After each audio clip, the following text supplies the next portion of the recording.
Di kolom komentar ada beberapa yang minta gue untuk mereview jam tangan seperti Digitech, Skeme. Harganya memang lumayan lama di kantong.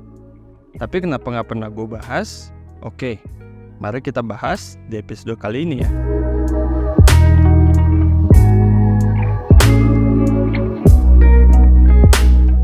Mungkin di video sebelumnya sudah beberapa kali gue bahas perbedaan fashion watch dengan real watch. Tapi untuk mengingatkan, secara singkatnya, real watch adalah jam tangan yang didesain dan diproduksi sendiri oleh perusahaan yang khusus membuat jam tangan. Sedangkan fashion watch adalah jam tangan yang biasanya dijual oleh fashion brand sebagai aksesoris pendukung fashion saja. Dan biasanya harganya jauh lebih murah dari real watch. Kualitasnya pun sesuai dengan harganya. Sebenarnya brand seperti Skeme, Digitech, Movement, menurut gue tidak masuk di kedua kategori itu. Tapi mereka lebih condong ke fashion watch. Kenapa begitu? Karena mereka tidak mendesain dan memproduksi jam-jam mereka sendiri, tapi hanya merebranding jam yang sudah dibuat oleh produsen-produsen jam yang hampir semua mengambil dari China dan menaruh logo mereka di jam tersebut. Kebanyakan dari jam-jam itu pun desainnya tidak orisinil, tapi mengambil desain jam dari brand-brand hits tertentu. Jika kualitas materialnya bagus atau bahkan dibuat lebih baik, itu bisa kita sebut sebagai jam tangan homage. Tapi kalau dibuat dengan material yang lebih murah dan kualitasnya juga di bawah jam aslinya, coba gue mau tanya ke kalian, kalau seperti itu, apa bedanya dengan jam tangan KW?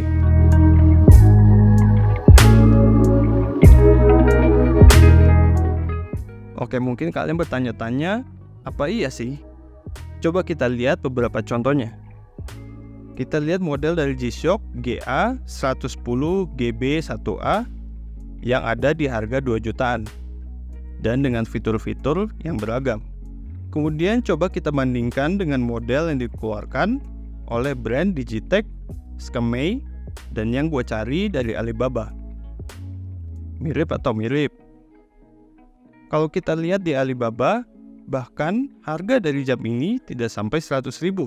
Dan kalian memang bisa untuk custom logo kalian untuk diukir di jam tersebut dengan minimal pembelian dengan jumlah tertentu.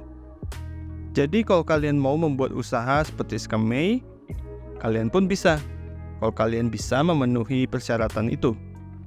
Tinggal cari model-model jam dari Alibaba yang kalian suka, pesan jumlah minimal untuk custom logo, kirim logo kalian, dan kalian sudah bisa menjadi sebuah perusahaan penjual jam tangan.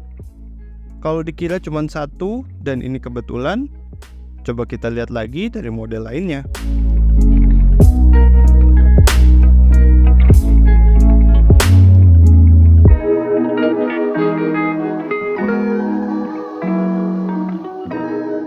Mungkin masih ada yang berpikir, yang penting murah dan bisa menunjukkan waktu. Silakan saja sebenarnya, toh itu duit-duit kalian juga. Tapi coba kita bayangin, kalau harga di Alibaba itu sudah termasuk keuntungan yang diambil oleh vendor, bayangkan betapa murahnya modal dari jam-jam tersebut. Dan secara logika, dengan modal seperti itu, untuk membuat material sebuah jam tangan, dari mesin, strap, baterai, dan lain-lain, apakah masuk akal jika menggunakan material yang bagus dan build quality yang bagus sesuai dengan harga modal jam tangan asli yang mereka tiru? Gue rasa itu tidak mungkin. Dan seperti yang gue bilang tadi, apakah fitur dan kualitasnya sama atau meningkat? Tentu tidak.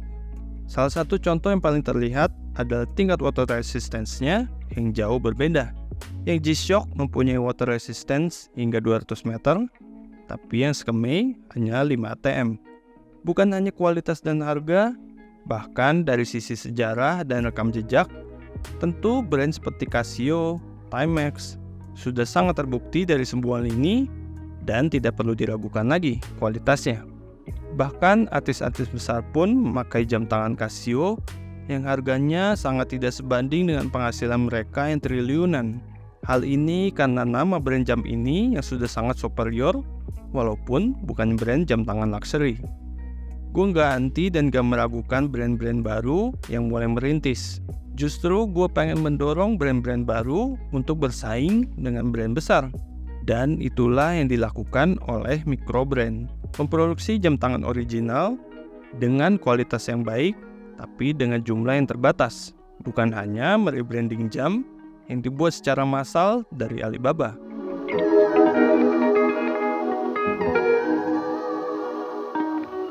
Apakah salah kalau beli? Tentu tidak. Karena semua balik lagi ke kalian. Karena kalian yang akan mengeluarkan duit. Tapi justru brand-brand itulah yang memotivasi gua untuk membuat channel YouTube ini. Supaya kalian mendapatkan jam tangan yang terjangkau tapi sebanding dengan kualitasnya. Intinya, pakai uang yang sudah kalian hasilkan dengan kerja keras untuk jam yang kualitasnya sebanding dengan uang yang kalian keluarkan. Jangan hanya melihat harganya yang murah, yang hanya mengikuti model jam hits lainnya, tapi dengan kualitas yang sama dengan jam yang dijual di Alibaba seharga 80 ribuan.